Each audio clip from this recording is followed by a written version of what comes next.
Hello guys, how are you? I hope you all are doing good. So today we are gonna interpret our next political thinker, Thomas Hobbes. Thomas Hobbes' time period is 1588 to 1679 BCE.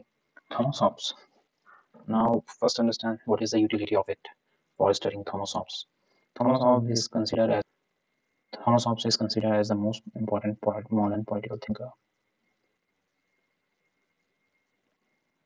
because he has given the theory of sovereignty, which is the essential part during the modern times. Basically the sovereignty of the state. He was the first person to give the theory of sovereignty. Besides it, no one was there who is given this theory. Now, what do you mean by the sovereignty? Sovereignty is the supreme power. Sovereignty is the supreme power in making laws and implementing it. In medieval times, the authority was divided between the various federal system. Like there was some laws according to there were different traditions of law, like different traditions of law in modern time. Some are the natural law, which are based on reason. Some are religious law, which are based on religion. Some are custom law, which are based on culture or tradition. And the most important law, they are the positive law, which are made by a state with due reason and rational debates.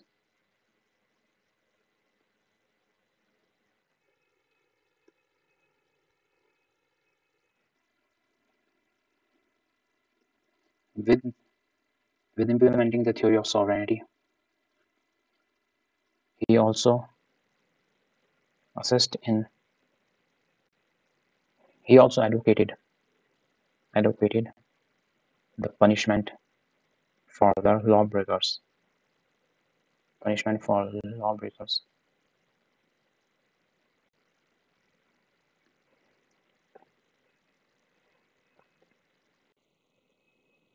Now, Hobbes as individualist. What is individualism? Individualism is man being prior to state. Man being prior to state.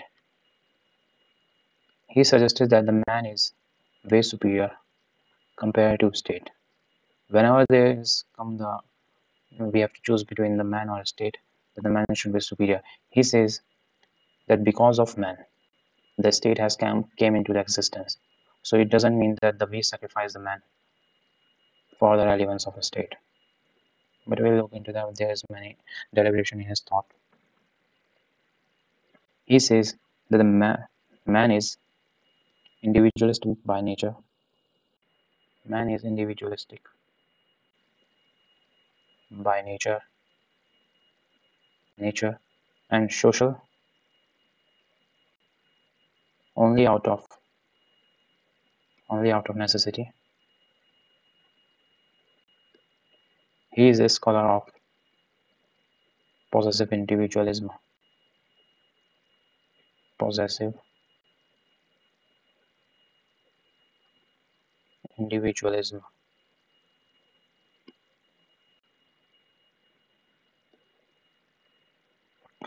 Now, what is the possessive individualism? Possessive individualism related to the philosophy of capitalism. According to it, whatever man possess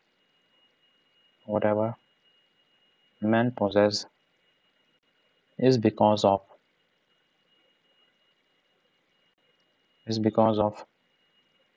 his own efforts.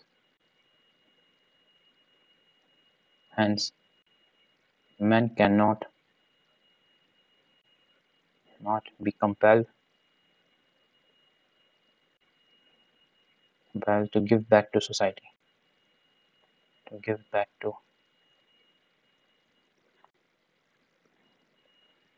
society. What is the Hobbes theory and from where it is impact? His theory has impacted means what are the impacts of this? He gave the start of the theory. So he belongs to the Britain. During his time, there was trouble and there was instability in Britain. He has faced the Puritan Revolution, 1641. It was a complete chaos there. Basically, it was a revolution for the change of the for the change of the rule of the king, in which the king was enjoying the wealthy life. So they want the democracy sort of thing, and they want to reduce the role of the church. And during the Puritan Revolution, the main impact was the loss of life and property.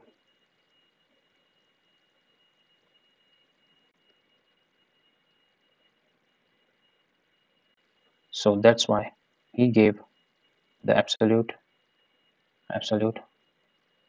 right to self-preservation.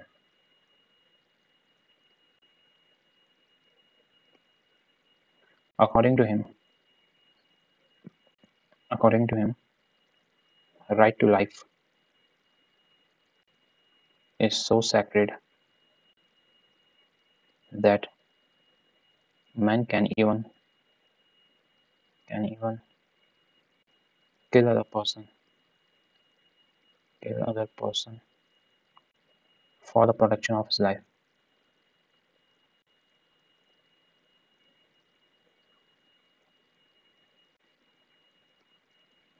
Thus, right to life includes the right of self-defense.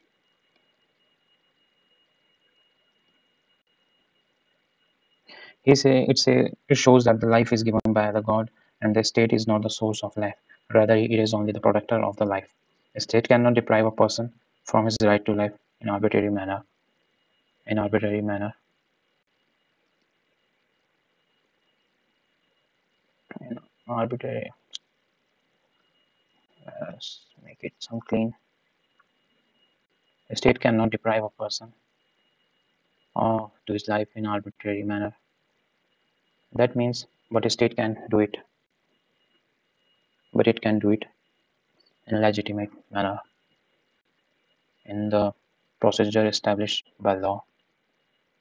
Procedure established by law.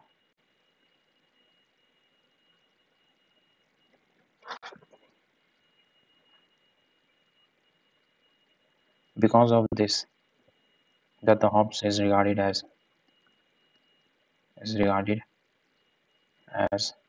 greatest of all individualist That means that that this means that who are the individuals at that time, but Hobbes was the best superior among them.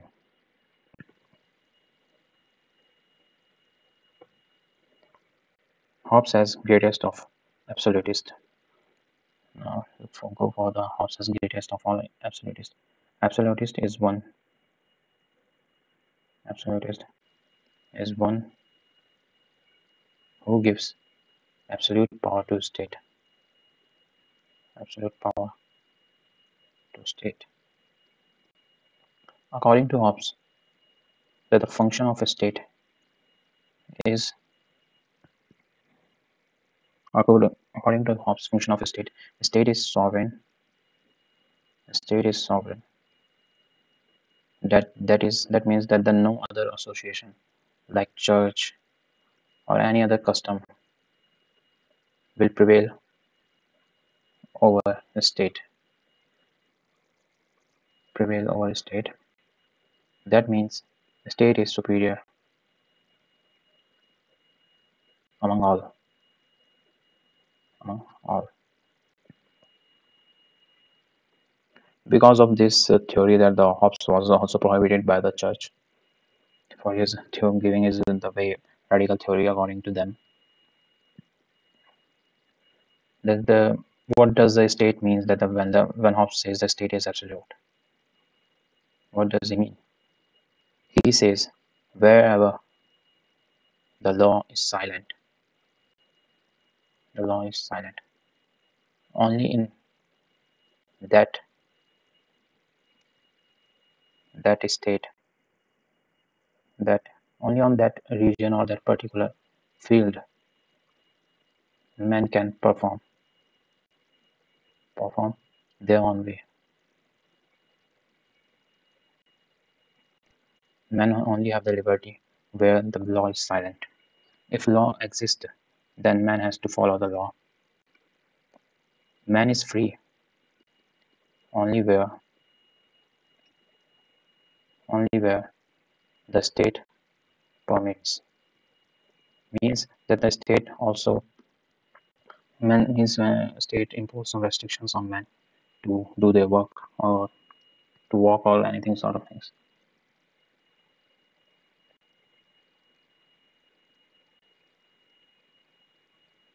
If a state makes law, then the man has a duty to follow it. Otherwise, a state can also punish them. Otherwise, a state can also punish him. He says, covenants without covenant without sword are nothing but words.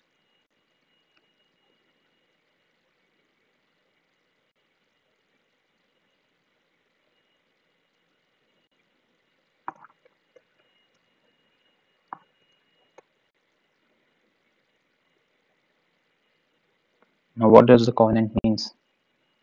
Covenant means basically an agreement. In this context, there is agreement between the man and the state to protect their life.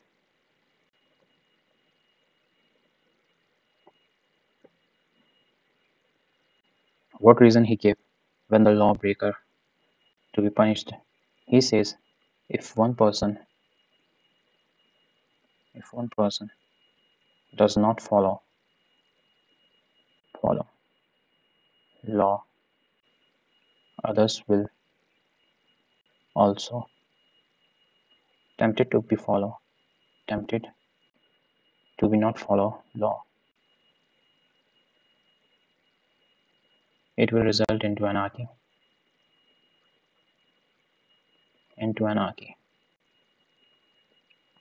Whenever a person does not obey law, a person does not obey law, it means it means he claims himself to be sovereign. He believes he can have his own law, but in a particular territory, there can be only one law. One law. So now look into what is the purpose of a state according to Hobbes? What does the state should do? What are their duties? The most important purpose for which a state exists, it is the preservation of life. Because during the Puritan revolutions, there was the main thing which was lacking is the preservation of life. So he's implemented it in his theory. He says the state which cannot preserve life, it is a failed state. It is failed state. And in case state itself start taking life of the, and if in case start state start taking life of the people,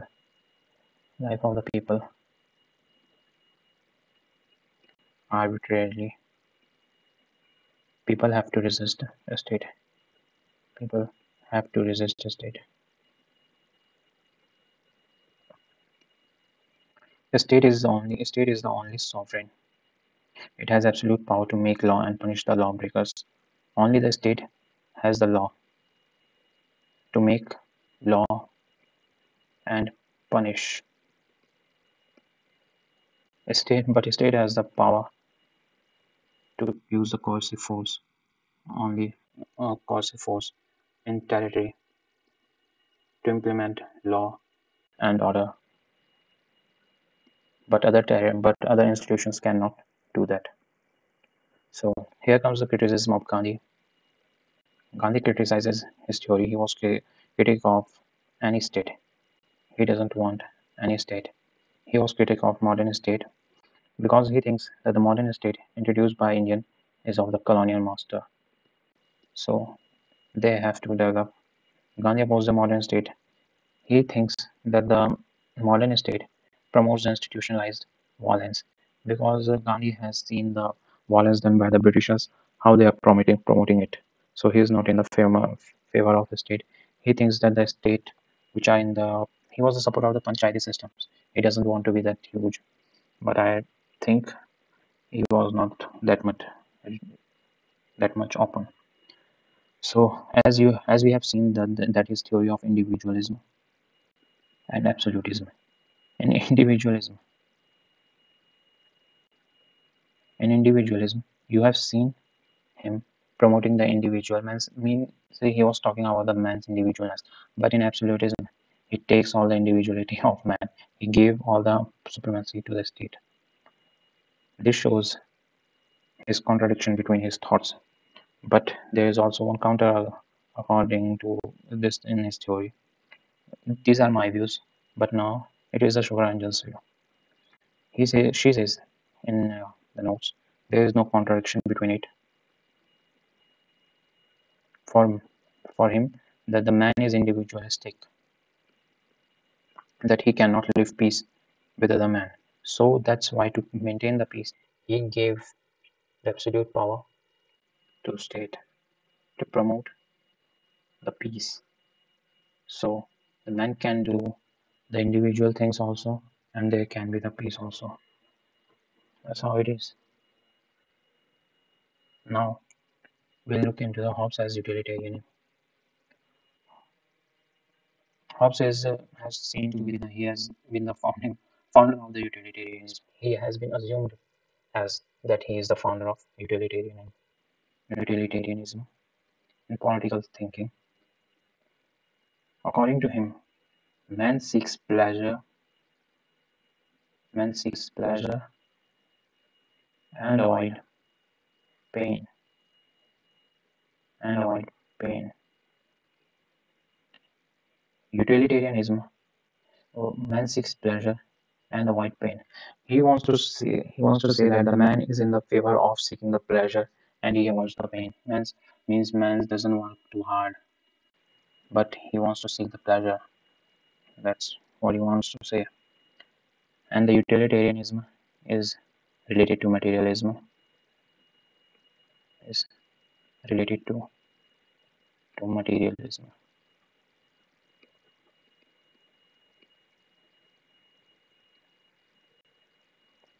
In his views, that the pleasure and pain are individualistic in nature. So he says that only the individual person can know how the pain and the pleasure is going on. So that's all, and bye.